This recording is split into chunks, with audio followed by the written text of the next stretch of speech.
تو دنیا اللہ متعارف اللہ تعالیٰ کا یہ ارشاد ہے ہر انسان نے مرنا ہے، مرنے کے بعد قیامت والے دن دوبارہ زندہ کیے جائیں گے، اور اس دن جو جیتا وہ ایسا جیتے گا کہ پھر کبھی ہارے گا نہیں، کامیاب ہونے والا۔ اور اس دن ہار گیا نا، وہ کبھی پھر دوبارہ موقع نہیں ملے گا جیتنے کا۔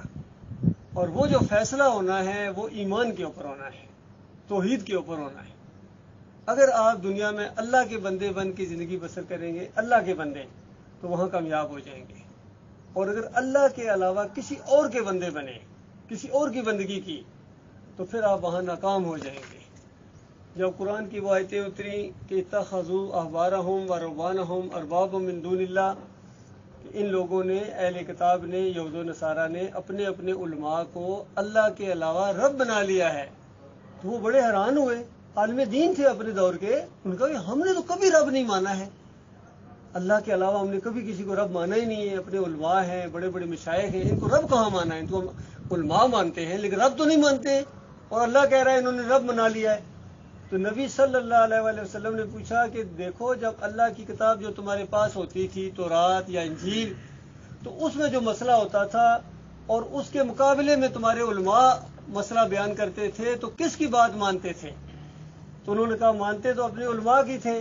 تو نبی علیہ السلام نے فرمایا یہی رب ماننا ہے، جو اللہ تعالیٰ کہہ رہا ہے کہ انہوں نے اپنے علماء کو رب بنا لیا ہے، تو یہی ماننا ہے۔ اسی طریقے سے آج اگر ہم اپنے بھائیوں کو کہیں کہ اپنے مولویوں اور پیروں کو رب کیوں بنایا ہوا ہے، کوئی ایک بندہ بھی آپ کو نہیں ملے گا جو کہے کہ ہم مولوی صاحب کو رب مانتے ہیں، ہم پیر صاحب کو رب مانتے ہیں، کوئی بھی نہیں ملے گا آپ کو۔ بلکہ حیران ہوں گے کہ آپ ہمارے اوپر الزام لگا رہے ہیں، کبھی بھی ہم نے ان کو رب نہیں مانا ہے۔ لیکن اگر آپ ان سے پوچھو کہ بتاؤ، اللہ کی کتاب تو کہتی ہے کہ اللہ کے علاوہ کسی کو پکارنا حرام ہے۔ تمہارے علماء کتنے ہیں بڑے بڑے مدرسے چلانے والے، وہ کہتے ہیں یا رسول اللہ مدد کہو کوئی بات نہیں، یا علی مدد کہو کوئی بات نہیں، تو کس کی بات مانتے ہو؟ بھائی مانتے تو اپنے علماء صاحب کی ہیں، اور یہی رب ماننا ہے۔ اسی طریقے سے اللہ کی کتاب 4 جگہ یہ مسئلہ بیان کرتی ہے کہ دیکھو انسانوں، تمہارے اوپر مردار، بہتا ہوا خون اور سور کا گوشت اور ہر وہ چیز جو اللہ کے علاوہ کسی اور کے لیے نظر و نیاز کی جائے، وہ تمہارے اوپر حرام قرار دے دی گئی ہے۔ تو بتاؤ، یہ تو اللہ کی کتاب کہہ رہی ہے۔ اب جب ہم معاشرے کے اندر دیکھتے ہیں، اپنے بھائیوں کے اندر دیکھتے ہیں، یہ 11ویں ہو رہی ہے جی عبدالقادر جیلانی کے نام کی ہو رہی ہے جی، یہ 12 ربیع الاول کو کاٹا جا رہا ہے جی، یہ نبی علیہ السلام کے نام کا، 10 محرم کو سبیل لگی ہے جی، حسین رضی کے نام کی لگی ہے جی۔ تو بتاؤ یہ کہاں سے لے کے آ گئے ہو؟ یہ تو حرام قرار دیا اللہ تعالیٰ نے، لیکن پوری قوم کھا رہی ہے نہیں کھا رہی ہے؟ اب تعداد دیکھو گے کہ تعداد اتنی زیادہ ہے، اتنے بڑے بڑے علماء کھا رہے ہیں، بلوچستان کے علماء بھی کھا رہے ہیں، نیپال کے علماء بھی کھا رہے ہیں، کشمیر کے علماء بھی کھا رہے ہیں، بحرین کے علماء بھی کھا رہے ہیں۔ یہ پچھلے 10 محرم کی بات ہے، ہم وہاں فاروق مسجد کے سامنے کھڑے تھے، اور وہ مسجد کے اندر یہ 10 محرم کی سبیل بانٹ رہا تھا، وہ جو پراٹھے اور وہ جو حلوہ۔ تو ہم نے وہاں تھوڑا سا کہا کہ دیکھو حرام ہے، تو وہ جو بڑے مولوی وہاں جمعہ پڑھانے والے مصری مولوی کہہ رہے معافی مشکل، عقل معافی مشکل، کھاؤ کوئی مشکل نہیں ہے، کوئی مشکل نہیں، کھاؤ کوئی بات نہیں ہے۔ تو بتاؤ، اللہ کی کتاب حرام قرار دیں، ہمارے امام صاحب حلال قرار دیں، تو بتاؤ رب کون ہوا؟ رب اللہ ہے، ان کی بات نہ مانو۔ اسی طرح اللہ کے بندو، ان ساری جماعتوں کے اندر یہی آپ کو بتانے آئے ہیں، ہم آپ سے ووٹ نہیں مانگنے آئے ہیں، ہم آپ کی چائے یا یہ پراٹھے نہیں کھانے آئے ہیں۔ ہمیں اپنی بھائیوں کا خیال ہے کہ ہمارے بھائی جہنم کی آگ سے بچ جائیں، جو آگ ایسی خوفناک آگ اللہ تعالیٰ نے تیار کری۔ یہ دیکھو، یہ ابھی حالانکہ بیچ میں بادل بھی ہے، یہ دھوپ برداشت نہیں ہو رہی ہے۔ جب اصلی دھوپ، تھوڑی دیر گاڑی اگر کھڑی ہو جائے، 1.5 گھنٹہ 2 گھنٹہ، تو اندر بیٹھا نہیں جاتا ہے، شیشے اتنے گرم ہو جاتے ہیں، سیٹ اتنی گرم ہو جاتی ہے، جسم برداشت نہیں کرتا ہے۔ تو وہ جہنم کی آگ کیسے برداشت کرو گے؟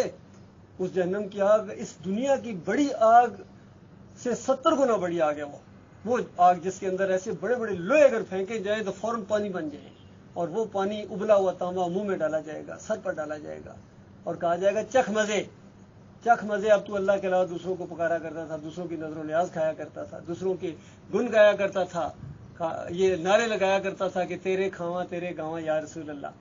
کھاتا اللہ کا تھا اور سمجھتا تھا کہ نبی کی وجہ سے طفیل محمد ہوا ہے، اچھا محمد صلی اللہ علیہ وسلم کی وجہ سے تمہیں روزی اللہ نے دی، ویسے نہیں دیتا وہ۔ یہ بہت بڑا کفر ہے اللہ کے بندوں، بہت بڑا شرک ہے۔ اور جتنے بھی یہ جماعتیں پائی جاتی ہیں، چاہے یہ تبلیغی جماعت ہو رائیونڈ والی، چاہے جماعت اسلامی ہو، چاہے یہ تنظیم اسلامی ہو، جتنے بھی ہوں، بریلوی ہوں، دیوبندی ہوں، اہل حدیث ہوں، سب کے عقیدے کے اندر شرک ہے۔ کم از کم شرک ان کے اندر یہ ہے، کہتے ہیں نبی علیہ السلام قبر کے اندر زندہ ہیں، سنتے ہیں، دیکھتے ہیں، پہچانتے ہیں۔ ہم پکارے یہاں آقا سنے مدینے میں، ایسی سماعت پہ لاکھوں سلام۔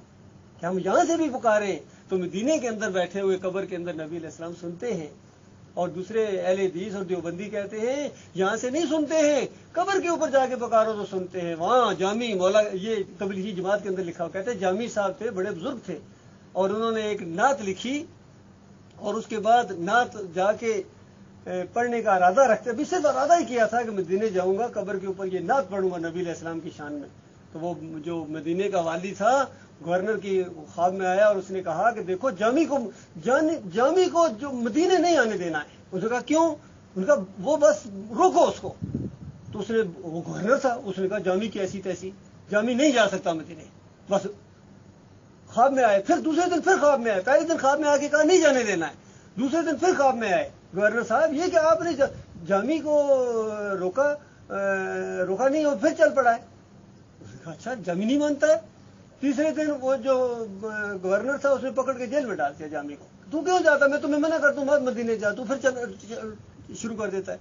پھر تیسرے دن کہتے ہیں نبی علیہ السلام پھر خواب میں آئے کہ جامی کو تم نے جیل میں ڈال دیا۔ کوئی مجرم نہیں ہے، چور ڈاکو نہیں ہے، وہ تو میرا عاشق ہے، اس نے نعت لکھی ہے اور ارادہ رکھتا ہے کہ میری قبر کے آگے اوپر پڑے گا، اور پھر اگر اس نے قبر کے اوپر میری نعت پڑھی تو میں مجبور ہو جاؤں گا کہ اپنا ہاتھ نکالوں گا اور پھر مسافہ کروں گا پوری دنیا میں۔ لیکن یہ فتنہ بنے گا بات، اندازہ لگاؤ اللہ کے بندو، یہ سکھایا جا رہا ہے۔ حالانکہ نبی علیہ السلام مدینے والی قبر میں زندہ ہی نہیں ہے، وہ تو جنت الفردوس میں زندہ ہے۔ قرآن و حدیث کا تو یہ مضمون ہے، جنت الفردوس، کتنی اعلیٰ جنت اللہ کے بندو۔ اور اس جنت الفردوس میں حدیث میں آتا ہے کہ جو سب سے بلند مقام ہے، سب سے اونچا مقام ہے، شہداء سے بھی اونچا مقام ہے، وہاں نبی علیہ السلام کا وہ مقام ہے، وہاں ان کی جگہ ہے، قیامت تک وہاں رہیں گے، الوسیلہ اس کا نام ہے۔ قیامت کے دن پھر سب انسانوں کو دوبارہ بنایا جائے گا، انبیاء کو بھی، شہداء کو بھی، صالحین کو بھی، کافروں مشرکوں کو بھی، اور میدان محشر لگے گا، اور اس کے بعد جو مومن ہوں گے وہ جنت میں جائیں گے اور مشرک کافر جہنم میں دھکیل دیے جائیں گے۔ یہ کچھ ہونے والا ہے اللہ کے بندوں۔ یہ آج یہ ان سی چیزوں سے متاثر نہ ہو جاؤ۔ اتنی بڑی پارٹی آئی تھی جی، دور دور سے بڑے بڑے علماء آئے تھے جی، بڑے بڑے علماء آئے تھے تمہیں شرک سکھانے کے لیے، کفر سکھانے کے لیے، اللہ کے بندوں، اللہ کی کتاب سے ہٹانے کے لیے آئے تھے۔ اس لیے تعداد مت دیکھو، کوئی ہم نے تو نہیں لکھی ان کی کتاب، انہوں نے خود لکھی ہے۔ میرے پاس 7 کتابیں ان کی پڑھی ہیں جو مختلف ملکوں سے آئی ہیں، سری لنکا سے آئی ہے، کراچی پاکستان سے آئی ہے، یہاں سے بھی لیے ہیں، سب کے اندر یہ شرکیہ واقعات موجود ہیں۔ اب اللہ کے بندو، جب ہم اپنے پیارے بھائیوں کو سمجھاتے ہیں کہ دیکھو اس کا انجام آگ ہے، تو اس کے بعد تم مارے جاؤ گے، تمہاری یہ تسمیاں، تمہاری یہ تجدید گزاریاں، تمہاری یہ تبلیغیں تمہارے منہ کے اوپر ماری جائیں گی۔ اللہ کی کتاب کو جھٹلانے والوں، قبر پرستوں، جس طرح ہندو بتوں کو پوجتا ہے، تم قبروں کو پجاری ہو، اسی طریقے سے وہ بھی کہتا ہے میرے بت سنتے ہیں، دیکھتے ہیں، پہچانتے ہیں۔ آپ کہتے ہیں قبریں سنتی ہیں، دیکھتی ہیں، پہچانتی ہیں۔ بتاؤ فرق ان دونوں میں، عقیدے میں کیا فرق ہے؟ کوئی فرق نہیں ہے اللہ کے بندوں۔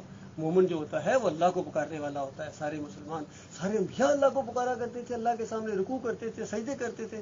کسی نبی نے دوسرے نبی کو سجدہ نہیں کیا ہے، کسی نبی نے دوسرے نبی کو مدد کے لیے نہیں پکارا ہے۔ ابراہیم علیہ السلام، نوح علیہ السلام کو کبھی مدد کے لیے نہیں پکارا۔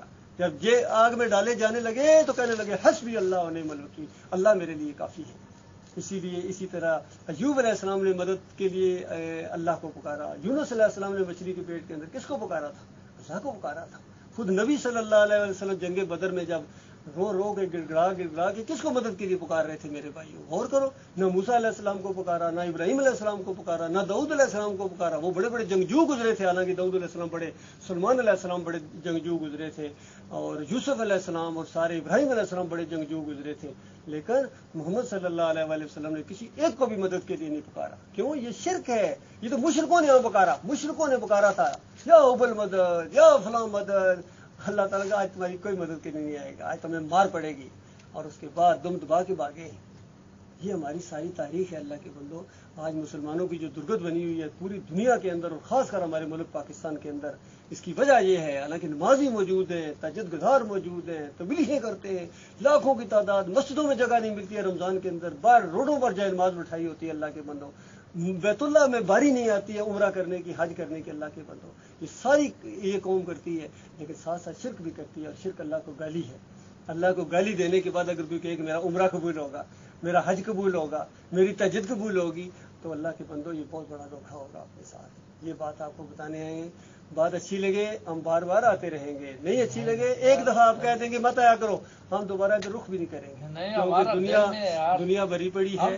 ہاں یہی ہماری یہ ہمارے دیکھیے ہمارے فرق ہے، یہی فرق ہے ہمارے اندر۔ ہماری بھی بات سنو، تبلیغی جماعت والوں کی بھی بات سنو، اسلامی جماعت والوں کی بھی بات سنو، سب کی سنو، ہم نہیں کہتے نہ سنو، ہم کہتے سنو۔ ہاں کر سکتے بالکل، اس لیے ہم نے کچھ بہت کیا، کوئی اس طرف آ گیا، کوئی اس طرف آ گیا، کوئی بولتے ہم کن کریں، جدھر دل کرے جاؤ، جدھر دل جا رہے اس کے پاس بالکل ان کا نہیں بیٹھ رہے ہم کیا ہم نے آپ کوئی بات نہیں بھائی، جس کو بولے گے بول رہے دن سے بردستی سے دیکھو اللہ کے بندو، اللہ کہہ رہا ہے کو انفسکم واہلیکم نارا، یہ قرآن کے سارے واقعات ہیں۔ پہلے اپنی جان کو بچاؤ، بیوی بھی بعد میں آئے گی، بچے بھی بعد میں آئیں گے، ابو بھی بعد میں آئے گا، پہلے اپنی جان کو بچاؤ اگر بچا سکتے ہو تو۔ کوئی مانتا ہے تو ٹھیک ہے، نہیں مانتا تو نہ مانے، اس کو کہو ٹھیک ہے بھائی اکیلے جاؤ، ہمیں کیوں ساتھ جہنم میں گھسیٹ کے لے جا رہے ہو، وہاں جا کے خود بھگتو گے، ہم نے تمہیں منع کر دیا ہے۔ باقی نبی صلی اللہ علیہ وسلم دعوت دیتے تھے، لوگ دور بھاگتے تھے۔ اس کی مثال اللہ تعالیٰ نے بتایا کہ دیکھو یہ جنگلی گدھے نہیں ہوتے جیسے زیبرا جسے کہتے ہیں، یہ جنگلی گدھے یہ شیر سے کس طرح بھاگتے ہیں، اس طرح یہ اس دعوت سے بھاگتے ہیں، اور یہ مارنے کو دوڑیں گے، ابھی تو صرف بھاگتے ہیں نا، سننے ایک وقت آئے گا بھاگ کے آئیں گے مارنے کے لیے آپ کو۔ یہ دعوت وہ دعوت ہے، یہ نبیوں والی دعوت ہے، یہ توحید کی دعوت ہے، یہ رد شرک کی دعوت ہے، یہ کفر بالطاغوت کی دعوت ہے، یہ سچی دعوت ہے، ایمان کی دعوت ہے۔ یہ تھوڑے بھی ہوں گے انشاءاللہ، وقت آئے گا اللہ تعالیٰ ان کو سارے کافروں مشرکوں کے اوپر غلبہ عطا فرمائے گا۔ مالک بڑی طاقت والا ہے، بڑی قوت والا ہے، بڑے وسائل والا ہے اللہ تعالیٰ۔ ہم تو بیٹھتے ہیں، جو بھی ہوتا ہے ہم اتنا دور دور جاتے ہیں اللہ کا بات کے لیے، کیوں ہم پتہ نہیں کتنا گناہگار ہے۔ سب کچھ محنت کیا ہے، بول رہے اچھا کھانا کھائے گی مل کے بیٹھے گے، ہم نے کھانا کھایا، ہم باہر آ گیا، ایک ایک بھاگ گیا، کوئی بات اس کو چھوڑیے، پن پہ لگا۔